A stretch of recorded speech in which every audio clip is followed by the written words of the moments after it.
After watching the nightmare that was Echo, you really get a sense of just how far Marvel has fallen. They went from a franchise where every movie they released was a huge cultural event to dumping shows onto a failing streaming platform that about 10 people are going to get halfway through before they turn their TVs off. Things don't look better for their future either. For a number of reasons, they find themselves scrambling to come up with a new plan. And just like any other cornered animal, their desperation is going to drive them to do anything they think will get them out of this hole they dug themselves into. Everything is falling apart. Let's set aside the fact that their movies are losing them hundreds of millions of dollars, and every product they put out is being rejected by fans. Another huge reason they're scrambling is that they just lost their next Thanos level threat. Kang literally had a movie named after him, and now he'll probably never be seen again. Jonathan Majors can cry his eyes out and do as many stupid interviews as he wants. His career is probably over for the foreseeable future.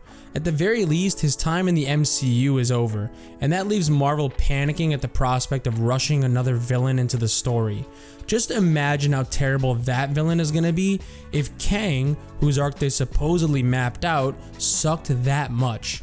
Don't ask questions, just consume product and then get excited for next product. Then you've got the move that tells you Marvel has officially given up on their new nonsense, bringing back Iron Man. Robert Downey Jr. recently implied he had news on his MCU return, but that he couldn't share it just yet. Kevin Feige has been pretty adamant about not undoing Iron Man's death, but that's a pretty slick way of addressing the situation. They could easily bring back Iron Man without undoing his death, thanks to their multiverse crap. No character is dead forever, they're only gone until Marvel's plans fall apart, and they need someone audiences actually care about to fall back on. I don't know. Does anyone want me to do it again? No. Hell no. It's really not that hard to believe that the MCU is desperate enough to bring back Iron Man. All their movies and shows are failing to produce characters that audiences actually want to see again, and all that is going to leave them with an Avengers team that absolutely nobody gives a rat's ass about.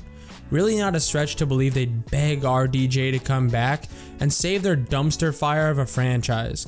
What they don't realize is that a single appearance from him won't save anything. It might make one movie successful, but unless you keep him on, then you're right back where you started, making movies and shows about characters fans don't give a shit about. Is this a joke? Is this a joke? Even the shows they're working on now are a mess. The Daredevil reboot shot half the episodes before everything and everyone got thrown out. Now they're starting from scratch, and apparently they realized it might be a good idea to bring Matt's closest allies back this time.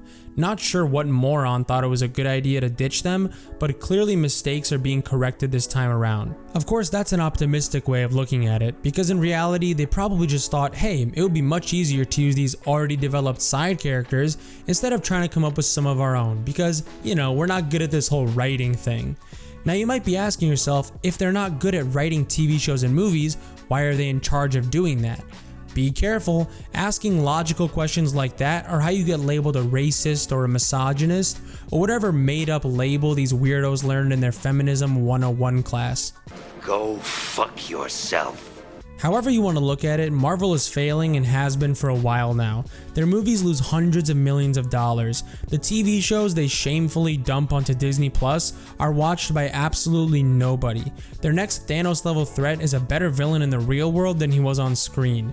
And they're so desperate to get audiences watching that they're bringing back real Avengers and constantly rebooting their projects.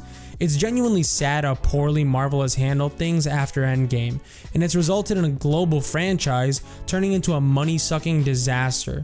The last thought I'll leave you with is this: if the last 5 years were actually mapped out and ended up being this bad, how terrible are the next 5 years gonna be when Marvel is just throwing shit at the wall and seeing what sticks?